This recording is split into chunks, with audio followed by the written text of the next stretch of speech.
Geographically speaking, we are very blessed dito sa bayan ng Siniloan kasi ang Siniloan, we have 20 barangays. We have the upland and lowland area in the municipality of Siniloan. So, mapalad ang bayan ng Siniloan kasi almost 2/3 ng total area ng bayan ng Siniloan ay forest land. Kaya talagang dapat nakasentro din, isa din sa pinagtutuunan ng pansin ng mga kagaya ng lingkod bayan ay kung paano natin mapapangalagaan yung ating mga inang kalikasan dito sa bayan ng Siniloan. Ang Siniloan, Laguna, tayo ay may malawak na protected area. So itong protected area, nasasakop nito ang 7 barangay. So ito yung mga area na talagang pinopokusan natin para pagsagawaan ng mga tree planting activities para mapanumbalan natin ang kagandahan ng kagubatan. At syempre, para maibsan ang matinding epekto ng climate change. Yan po kasi ay dala rin ng kakulangan ng hanap buhay ng mga tao. Baigi yung iba, ang ginagawa nila, nagtatanim para mayroon silang pagkakitaan. Pero yung iba, ginagawa nilang hanap buhay ang kalikasan para mayroon silang mapagkunan ng pangangailangan sa araw-araw.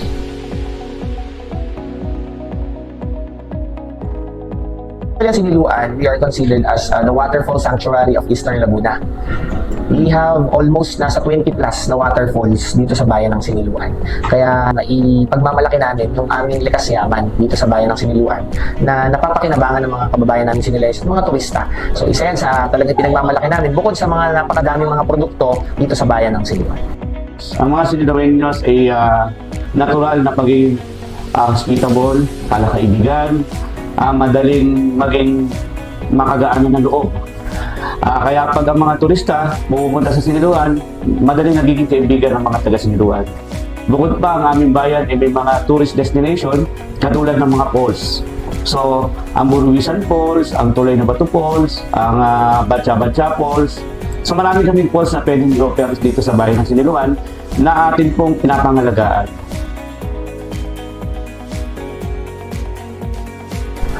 Mainly pagdating sa environmental projects, nakasentro ang tanggapan ng Municipal Environment Natural Resources Office sa mga programa ng pangkalikasan dito sa bayan ng Siniloan. Maibahagi ko yung isang ordinansa na mismong tayo ang nag-act. Ito yung tinatawag nating a resolution enacting the municipal ordinance declaring every 3rd Friday of the month of June of every year as Arbor Day in the municipality of Siniloan, Laguna. Whereas there is a need for a collaborated effort between the state and its citizenry, particularly mga Siniloeños, to combat the loss of natural resources and rejuvenate the environment by undertaking nationwide tree planting o tree growing activities and providing effective measures for the maintenance and sustainability. Unang-una, meron tayong dinedevelop na forest park. Siniloan Forest Park sa Barangay Magsaysay. So lahat ng mga tree planting activity dito po natin sinasagawa, nagkaroon ng massive na illegal logging noong unang panahon. Kaya ito yung napili natin na gawan ng mga tree planting activities upang mapabalik natin ang kagandahan ng ating kagubatan.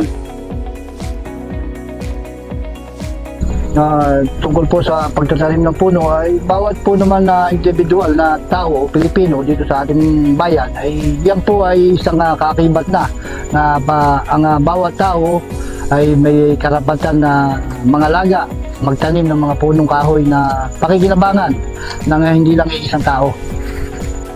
Ay napakalaking kahalagahan ng pagtatanim ng puno, lalo na doon sa ating global warming at saka doon sa pagnipis ng ating ozone layer na nagiging sanhi ng sobrang init ng panahon, yung ating climate change, tapos yung atmosphere natin na dati ay malamig, biglang napapalitan. Yung panahon ng tag-init, nagiging taglamig, at yun namang taglamig, siya yung nakakaranas tayo ng sobrang init.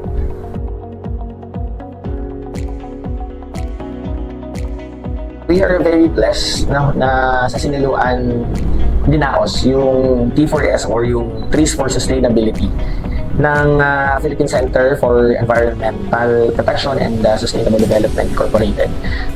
Through Brother June Alvarez, initially nakapagtanim kami ng 3,000, ngayon yatang year 2025, ang objective is makapagtanim ng 5,000 and so on. So hindi naman natatapos lang sa pagtatanim yun.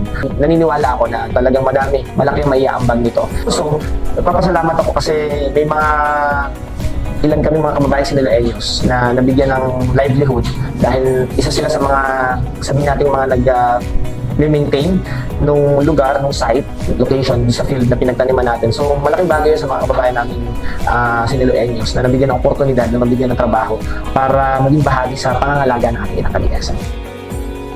Napakalaking impact, magandang impact na nangyari dahil sa T4S tree planting activity. Unang-una, nabigyan po natin ng trabaho yung mga mamamayan malapit sa ating Siniloan Forest Park.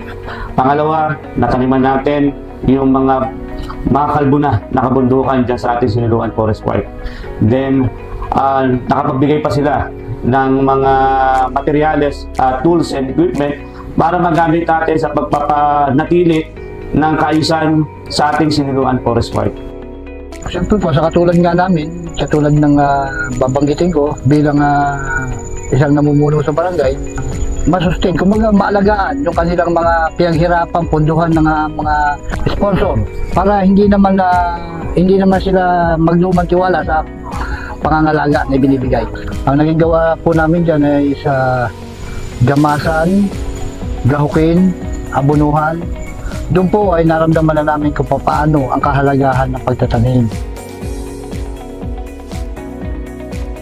So bilang punong barangay po ng Barangay Magsaysay sa bayan ng Siniloan, kami po ay naghihikayat na makiisa ang lahat ng may nais na tumulong para sa pagpadagdag ng mga puno sa itinalaga ng Siniloan na Forest Park.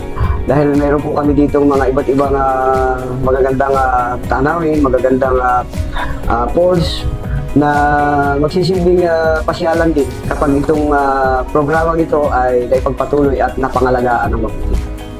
Inaanyayahan ko ang bawat isa na makakalikasan na makibahagi sa ating napakahalagang programa, aktibidad na pagtatanim sa ating Siniloan Forest Park o sa ating protected area. Kasi ito ay magbibigay ng magandang epekto sa ating kalikasan.